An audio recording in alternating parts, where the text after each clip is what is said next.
வணக்கம். துணை சப்ஸ்கிரைபர்களையும் எல்லா அன்பு உள்ளங்களையும் எனது நண்பர்களையும் வருக வருக என வரவேற்பதில் பெருமகிழ்ச்சி கொள்கிறேன். இறைவணக்கத்தை கூறி எப்போ போல இந்த வீடியோ தொடங்குவோம்.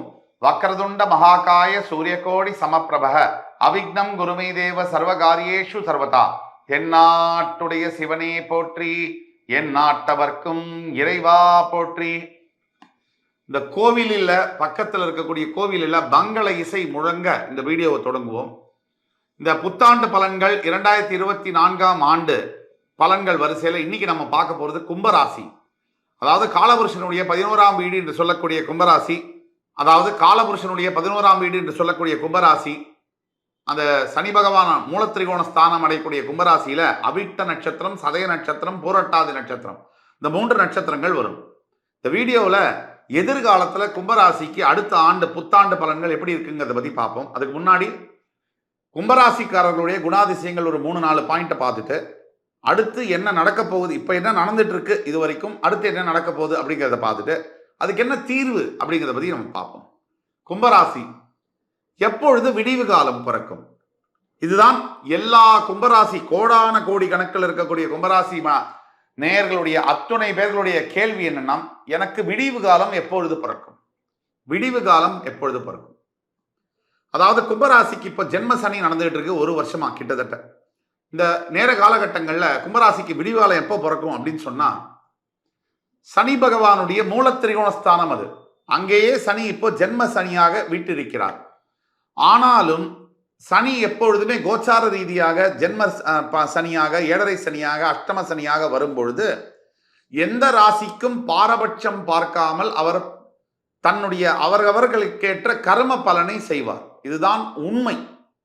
மகர ராசி சனி பகவானோட வீடு, கும்பராசி சனி பகவானோட வீடு அப்படிங்கிற ஒரு விஷயம் பக்கத்தில் இருந்தாலும் கூட, ஒரு 5% இருந்தாலும் கூட 95% அவர் தன்னுடைய வீடாக இருந்தாலும் கோச்சார ரீதியாக வரும்பொழுது தன்னுடைய அவரவர் செய்த கர்ம பலன்களுக்கு ஏற்ப பலன்களை செய்வார். அப்படிப்பட்ட சனி பகவான். கும்பராசி நேயர்கள், முதல் பாயிண்ட், உங்களுக்கு குறை கண்டுபிடிக்கிறதுனா ரொம்ப பிடிக்கும். ஒரு ஊரில் ஒரு எவ்வளோ பேர் 500 பேர் இருக்காங்கன்னு சொன்னால், எங்கேயாவது யாராவது குறைபாடோடு இருக்காங்கன்னு சொன்னால் அது உங்களுக்கு கண்ணுக்கு எந்த விஷயமா இருந்தாலும் முதல்ல வந்து படும். தெய்வீக நம்பிக்கை, ஆன்மீக சக்தி கும்பராசி நேயர்களுக்கு அதிகமாக உண்டு. அதிகமாக ஆன்மீக ஸ்தலங்களுக்கு போய் கடவுளை வழிபடக்கூடிய ஒரு பாக்கியமும் கும்பராசி நேயர்களுக்கு தான் உண்டு. அப்படிப்பட்ட கும்பராசி நேயர்கள் அதே மாதிரி மற்றவர்களுக்கு உதவி செய்வதில் கும்பராசியை அடிச்சுக்கவே முடியாது. நிறைய பொறுமை, அதுக்கு மேலே சகிச்சுக்குவாங்க.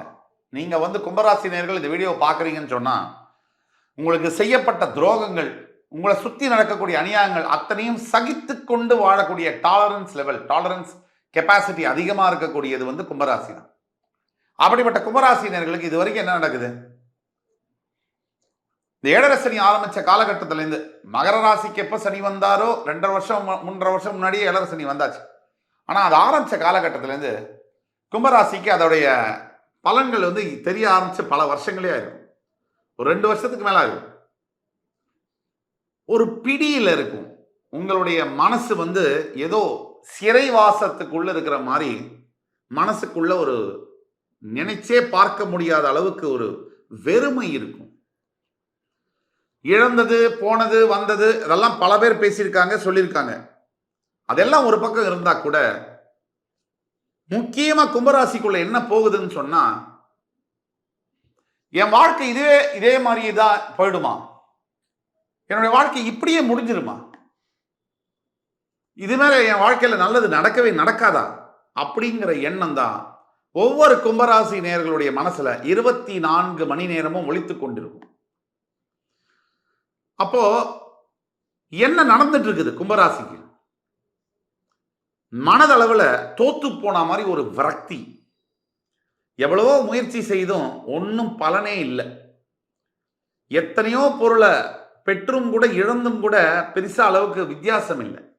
இந்த கும்பராசி நேயர்கள் ஏதோ ஒரு சந்தர்ப்பத்தில், ஏதோ ஒரு நிலைமையில அவர்களுக்கு ஒரு நல்லது நடக்காதா அப்படிங்கிற ஏக்கம் அடி மனதில் ஆட்டி உழுக்குது.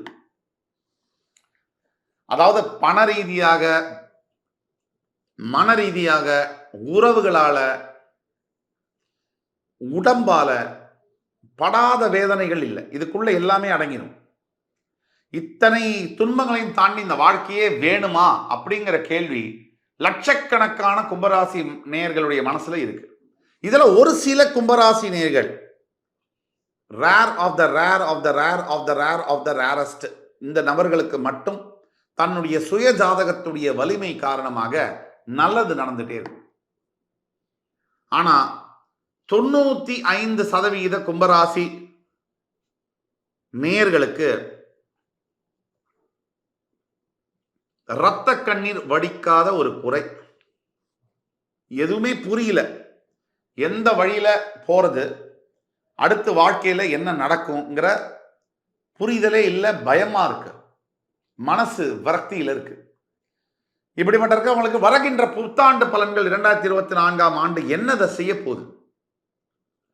பல அன்பர்கள் தன்னுடைய மனசுக்குள்ள என்ன நினைக்கிறாங்க, எதை வேணா செஞ்சுட்டு போறது, என்ன விடுங்கயா, மரணமே போறோம், எனக்கு சீக்கிரம் வந்துட்டா போறோம் அப்படின்னு நினைக்கக்கூடியவங்க பல பேர் இருக்காங்க.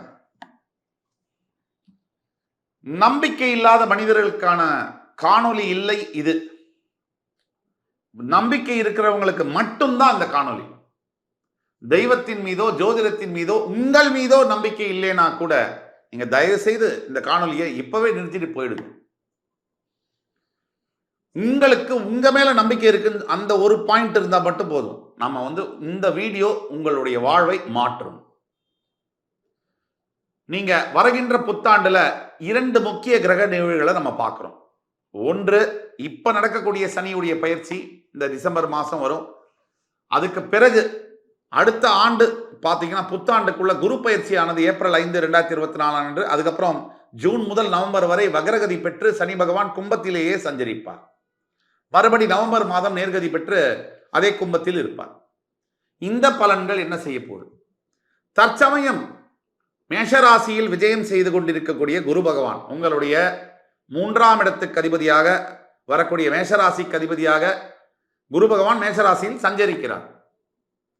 மேஷராசியினுடைய அதிபதி செவ்வாய் சுழன்று கொண்டே இருப்பார், அது தெரியும். முக்கிய நிகழ்வுல குரு பகவான் மேஷத்திலிருந்து 3ஆம் இடத்திலிருந்து 4ஆம் இடத்திற்கு பயிரப் போகிறார்.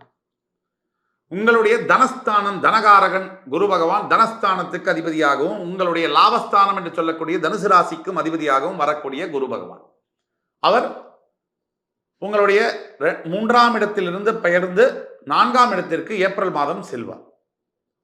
இந்த 4ஆம் இடம் என்று சொல்லக்கூடிய ரிஷபராசிக்கு குரு பகவான் போகும்போது கும்பராசி நேயர்களுக்கு சொத்து பிரச்சனைகள் வரலாம். டாக்குமெண்ட் சம்பந்தப்பட்ட லீகல் மேட்டர்ஸ்ல கையெழுத்து போடுறது, கேரண்டி கையெழுத்து, லோன் வாங்குறது, வேற லோன் வாங்குறவங்களுக்காக கையெழுத்து போடுறது, இதெல்லாம் நீங்க செய்றீங்கன்னு சொன்னா ஆபத்தை நீங்க விலை கொடுத்து வாங்குறதாக அர்த்தம்.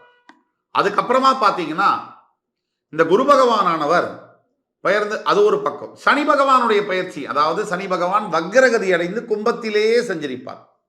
உங்கள் ராசியிலேயே வக்ரகதி அடையக்கூடிய சனி பகவான் ஜூன் முதல் நவம்பர் மாதம் வரை உங்களுக்கு விடிவு காலத்தை வழங்குவார். எப்பொழுது விடிவு காலம்? ஜூன் முதல் நவம்பர் மாதம் வரை தான். நாளைக்கே நல்லது நடக்கும் அந்த மாதிரி பொய்யெல்லாம் சொல்ல விருப்பப்படல. எது நடக்குமோ அதுதான் நடக்கும், எது நடக்காதோ அது நடக்காது.